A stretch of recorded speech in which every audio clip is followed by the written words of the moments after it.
colour was completely washed out and the handkerchiefs quite spoiled, 9p was not enough. Carrie replied that the 2 handkerchiefs originally only cost 6p, for she remembered buying them at a sale at the Holloway Bon Marché. In that case, I insisted that 3p should be returned to the laundress. Lupin has gone to stay with the Poshes for a few days. I must say I feel very uncomfortable about it. Carrie said I was ridiculous to worry about it.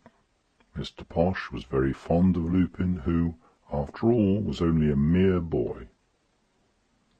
In the evening we had another séance, which in some respects was very remarkable, although the first part of it was a little doubtful. Gowing called as well as Cummings, and begged to be allowed to join the circle. I wanted to object, but Mrs. James, who appears a good medium, that is, if there is anything in it at all, thought there might be a little more spirit power if Gowing joined. So the 5 of us sat down. The moment I turned out the gas, and almost before I could get my hands on the table, it rocked violently and tilted, and began moving quickly across the room. Gowing shouted out, "Way-oh, steady, lads, steady!" I told Gowing if he could not behave himself, I should light the gas, and put an end to the séance. To tell the truth, I thought Gowing was playing tricks, and I hinted as much. But Mrs. James said she had often seen the table go right off the ground. The spirit Lena came again and said, "Warn," 3 or 4 times, and declined to explain. Mrs. James said Lena was stubborn sometimes. She often behaved like that, and the best thing to do was to send her away. She then hit the table sharply and said, "Go away, Lena, you are disagreeable, go away." I should think we sat nearly 3/4 of an hour with nothing happening. My hands felt quite cold, and I suggested we should stop the séance. Carrie and Mrs. James, as well as Cummings, would not agree to it. It was about 10 minutes' time there was something tilting towards me. I gave the alphabet, and it spelled out S-P-O-O-F. As I have heard both Gowing and Lupin use the word, and as I could hear Gowing silently laughing, I directly accused him of pushing the table. He denied it, but I regret to say I did not believe him. Gowing said, "Perhaps it means spook or ghost." I said, "You know it doesn't mean anything of the sort."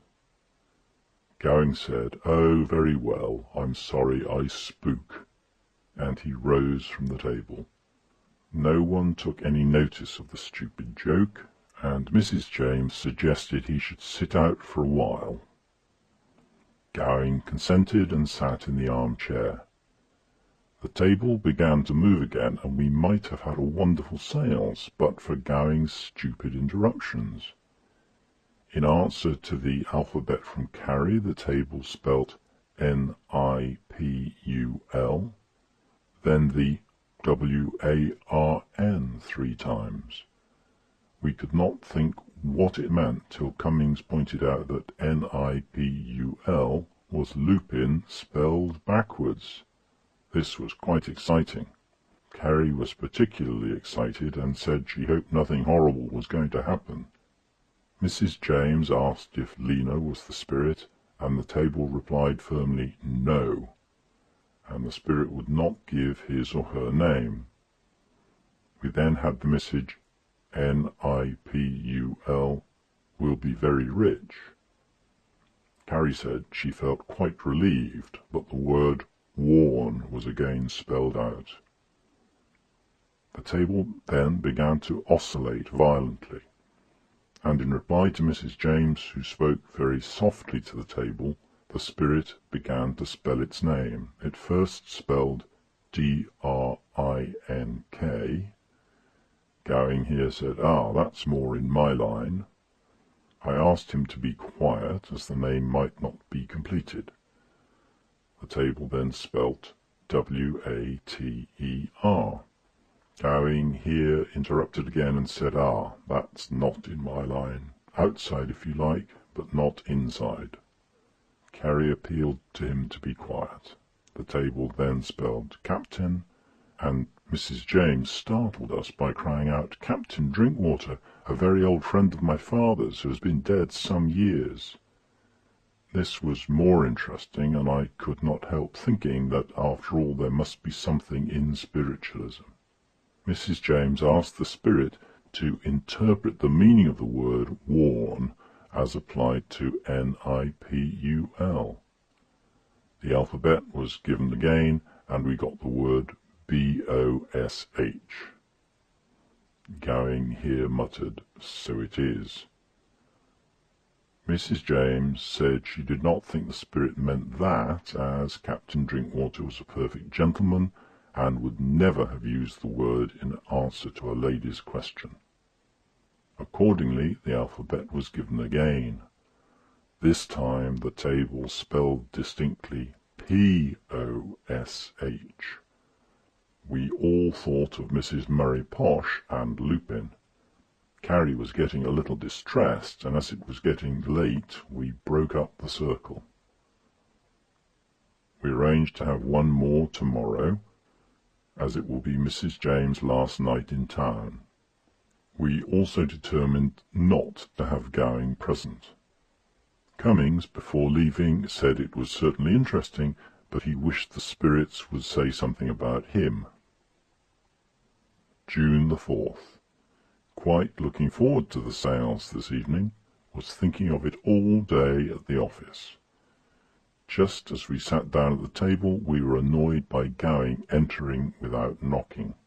He said, "I'm not going to stop, but I have brought with me a sealed envelope, which I know I can trust with Mrs. Pooter. In that sealed envelope is a strip of paper on which I have asked a simple question. If the spirits can answer that question, I will believe in spiritualism." I ventured the expression that it might be impossible. Mrs. James said, "Oh no, it is of common occurrence for the spirits to answer questions under such conditions, and even for them to write on locked slates.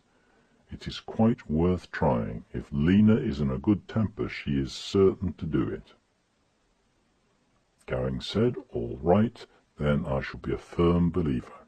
I shall perhaps drop in about 9:30 or 10 and hear the result." He then left, and we sat a long time. Cummings wanted to know something about some undertaking in which he was concerned, but he could get no answer of any description whatever, at which he said he was very disappointed and was afraid there was not much in table-turning after all. I thought this rather selfish of him. The séance was very similar to the one last night, almost the same, in fact. So we turned to the letter. Lena took a long time answering the question, but eventually spelt out roses, lilies, and cows. There was a great rocking of the table at this time, and Mrs. James said, "If that is Captain Drinkwater, let us ask him the answer as well." It was the spirit of the captain, and, most singular, he gave the same identical answer, roses, lilies, and cows. I cannot describe the agitation with which Carrie broke the seal, or the disappointment we felt on reading the question, to which the answer was so inappropriate. The question was, "What's old Pooter's age?" This quite decided me. As I had put my foot down on spiritualism years ago, so I would again. I'm pretty easy-going as a rule, but I can be extremely firm when driven to it. I said slowly, as I turned up the gas, "This is the last of this nonsense that shall ever take place under my roof. I regret I permitted myself to be a party to such tomfoolery. If there is anything in it, which I doubt, it is nothing of any good, and I won't have it again. That is enough." Mrs. James said, "I think, Mr. Pooter, you are rather overstepping."